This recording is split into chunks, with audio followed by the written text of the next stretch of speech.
Alright everyone, it's time for Occult Literature, video number 281, Modern Mysticism and Other Essays. This is a Grierson work. He's a rather fascinating individual, so I'll go a little bit into him and some of his weird stuff. I've actually edited another work by him, Abe Lincoln, The Practical Mystic, I think it was called.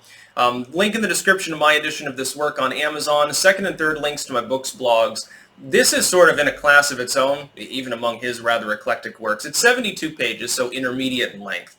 And I found it fascinating to read it. Grierson waxes both political and poetic in almost everything he does. Like, these aren't the only works of his that I've read. He was a pianist, a poet, he wrote books, he did political analysis a bit, including with his Abe Lincoln book to an extent, and a little bit even in this, and also a mystic, an occultist, so it's sort of a Renaissance man in the eclectic topics that he chose to delve into.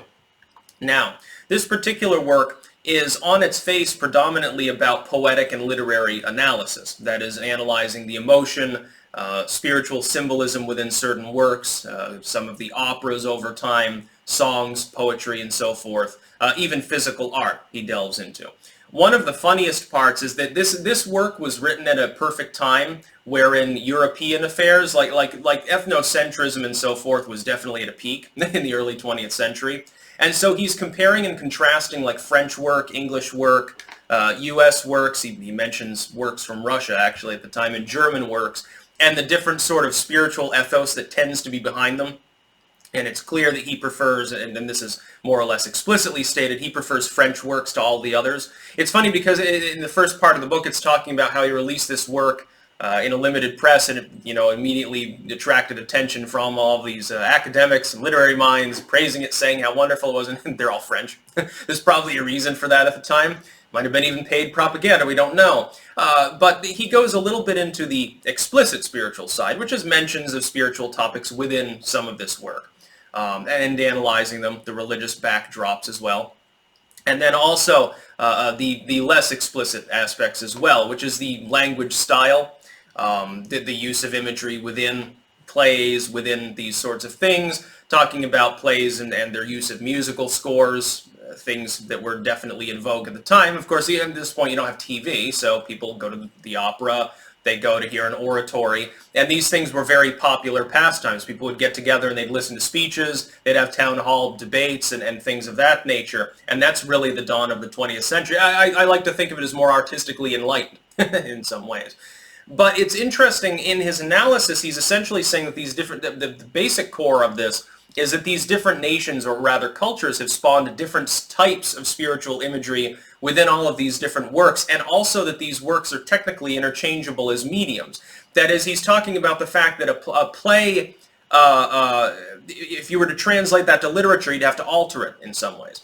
If you take literature and you perform it, it translates differently from culture to culture. I find that actual idea quite fascinating. He does a good job at proving his points. Although, as with, I think, most Grierson works, at least, if not all of them, he tends to wax a little bit long-winded and poetic at times. He gets very flowery, almost like somberly religious at times when he's analyzing these things. Again, based on his mystic backdrop, but of also apparently a very, very deep love for the performing arts, especially, and for poetry. And so, he gets a little bit poetic at times in and of himself. Maybe that's part of his own mysticism, because that's literally the subject that he's talking about at times in this work. Definitely a recommended read. The Abe Lincoln Practical Mystic one was also interesting, and also had high-level political overtones, specifically very pro-Northern, pro-Union, pro-Lincoln worship, arguably at the time. Again, very common in that era. So, yeah, I definitely recommend it. If you're into poetry and literature and sort of analysis thereof, while being an occultist, this is sort of the perfect work. But I definitely enjoyed it. I think I'm getting more into poetry and shit like that lately. Mainly because I'm looking at all these Rosicrucian works, they can't help but mention Shakespeare constantly. I'm like, oh, maybe I should be putting something in on YouTube here and take a look. Again, link in the description to my edition of this work on Amazon. Again, 72 pages, intermediate in length. Second and third links to my books, blogs. You can find the other Grierson work, I think, under the Mysticism category, but it might have been under the academic header. I can't remember. That's about all. Peace out.